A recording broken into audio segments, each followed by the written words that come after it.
When it comes to being a great perimeter player, it's actually a lot simpler than people would think. Even though there's so many different skills in the game of basketball, there's so many different types of situations you can face, there's so many different types of movements, as well as different actions and types of dribble moves and types of shots that you can take, you can be a really effective perimeter player if you have two areas of the game mastered.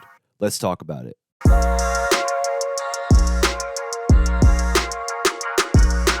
Now, if you've seen a lot of my videos before, you've probably heard me say this, but the number one skill you have to be an effective perimeter player is the ability to shoot the basketball from the perimeter. Everything else in the game is made easier if you're able to hit these shots because defenses have to respect that, which is going to make the second point that we talk about even easier and more effective for you to do. Now, when it comes to shooting, I'm specifically talking about two main areas. The first one is catch and shoot threes, and the second one is 1 and 2 dribble pull-ups. If you can hit those two types of shots with consistency, that's going to have you covered in about 90% of situations.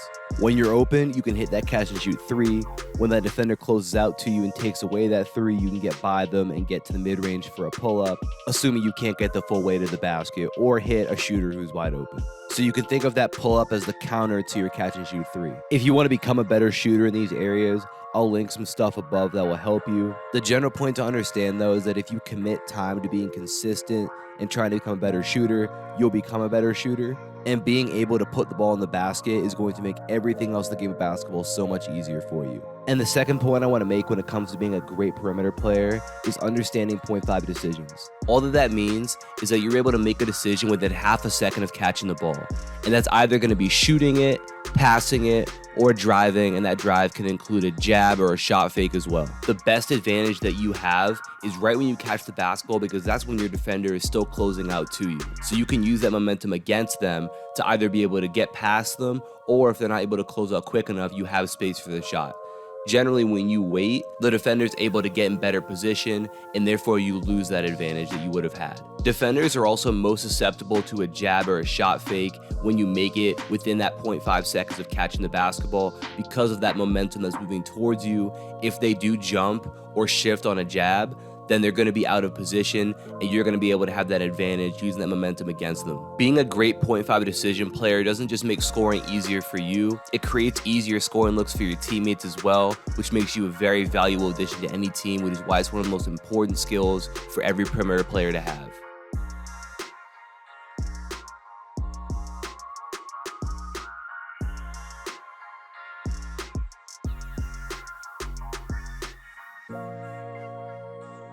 Here's a couple ways that you can work on these 0.5 decision-making situations. For this first drill, the defense starts at the elbow with the ball in their hands, and the offensive player starts beyond the three-point line. The defensive player tosses them the ball and closes out, and the offense has to make a read, decide which way to go, and then finish the play. You can also add in a secondary defender to play help as well to add another level of challenge to it.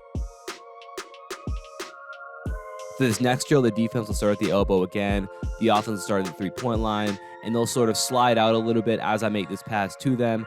That defender is going to close out, and again, it's live. The only rule is that offensive player can't hold the ball. They have to catch it and immediately either shoot or attack. These are situations that players find themselves in all the time during games, so it's important that we work on the ability to read these different situations and make a quick decision as to attacking or shooting. Players start to naturally get a feel for when jabs and shot fakes are effective as well, which is another positive of drills like this. If you guys enjoyed this video, make sure you drop a like and subscribe if you're new.